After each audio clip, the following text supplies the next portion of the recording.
Hey guys, it's Christina here from Life According to Kay. Let's take a look at the nighttime view of the LED light replacement. Just so you can get a feel for how dark it is when I'm doing this test, here's a picture of the front of my car and the side of my car.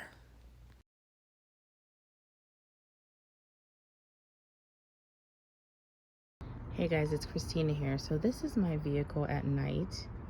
I have not unlocked the doors yet, but now I'm going to unlock them, and I do have the doors, the lights set to turn on when the doors are unlocked. So we're about to see just how bright these LEDs are.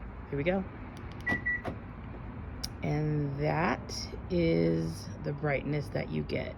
Those are the map lights. I'm gonna open up the door here so you can see just how bright the cabin is.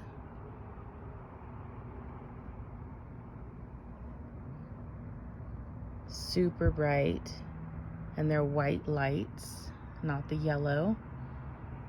A lot safer. I'm very happy with it.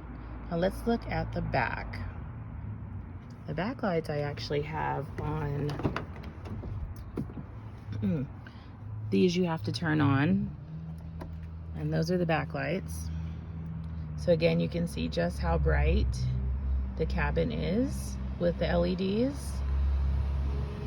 All right, real quick for comparison, I did mention that I am going to go ahead and do a video on replacing the cargo light here. Just look at the comparison between the LED in the front and the cargo light yellow in the back.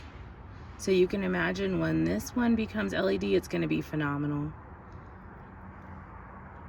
Can't wait.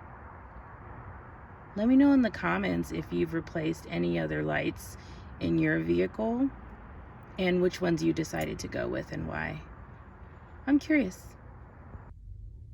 Hey guys, it's Christina here from Life According to Kay. Now that you've seen my journey with LED lights in my car cabin and what I went through to get those installed, I wanted to show you guys the pre-trip that I did to AutoZone and how I discovered doing it myself and going with the option that I did was right for me. I'll take you on that journey. So you can see how you can even figure out what LED lights are appropriate for your vehicle, whether you use a service like Amazon or you go into an auto parts store like AutoZone or O'Reilly's or one of those locations. I upload every Sunday by 8 p.m. I hope to see likes, comments, and I hope you all subscribe.